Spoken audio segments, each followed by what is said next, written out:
What is up, ladies and gentlemen, YouTube? That's right. I'm Chris Smith, and today I'm going to be talking about the new Coen Brothers movie, Hail Caesar, one of my most anticipated films of the year. And let's talk about this thing right here, right now. Stay to the end. Hopefully, you actually subscribe.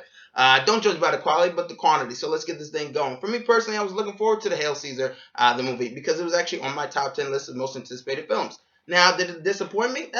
Kind of, just a little bit, but not too much. Let's talk about this thing right here. Basic plot: studio head Josh Brolin. He eventually sees that his star, Brad Whitlock or Bart Whitlock, whatever, is eventually kidnapped and eventually has to pay ransom, 100 grand. Otherwise, Bart Whitlock would not perform in Hail Caesar, which he's taken off of the set from. And then that is a final picture. That is the thing, and that's the thing about the Coen Brothers. They have a very wacky style with very eccentric characters. To me personally, if you're a gamer, you understand this maybe.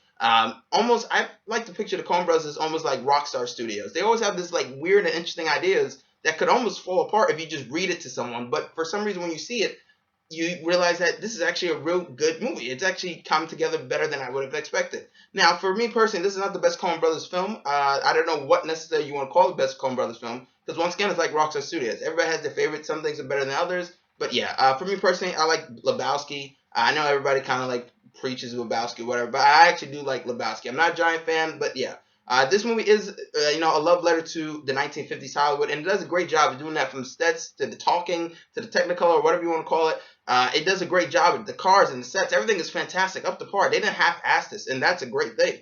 The jokes in this thing is kind of where things take a little bit of a turn, where some jokes hit, and they're funny, and it's cool seeing like performances like George Clooney, which is great, and Brolin, especially Clooney playing a buffoon once again in the Coen Brothers movie. That's great.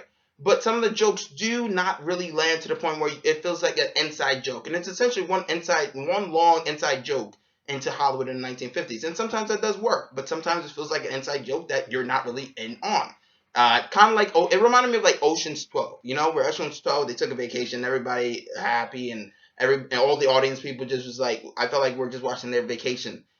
For me, that's sometimes where the jokes were. It was just like, was that supposed to be funny? And if you have to ask yourself that question, clearly that joke did not be funny. It wasn't funny. But yeah, me personally, yes, it's a fun movie, and it's a serious movie of sorts, right? But it's also probably the dumbest movie, not in a bad way, but like a very silly and campy movie for the Coen Brothers. You kind of already knew that by looking at the trailers.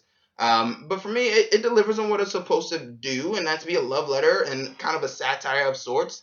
Some of the history is all over the place, depending. They take liberties. But for me, it delivered. The performances are good. The direction obviously is good. The Coen Brothers don't half-ass really anything. Some things are better than others. Is this the best Coen Brothers film? Does it live up to their highest of standards of some of their other films? No, but other films can't even do that. It's like Tarantino. If they can't, if their average or their worst is good, then what does that say about some other filmmakers? But for me, yes, it is a good movie, right? But it's not great. It does kind of just get okay towards the end, and it does lose a little steam. It is wacky and it is weird, but it's one of those movies that you, even no matter how many reviews you see, no matter how many, if you see this one or whatever it may be, no matter how many reviews you see, I feel like it's one of those movies that is so kind of wacky and weird that you need to see it in theaters, right? You have to experience it for yourself. That's my opinion personally. But yeah, yes, comment, subscribe, and like. I'm Chris Smith. I'm signing out.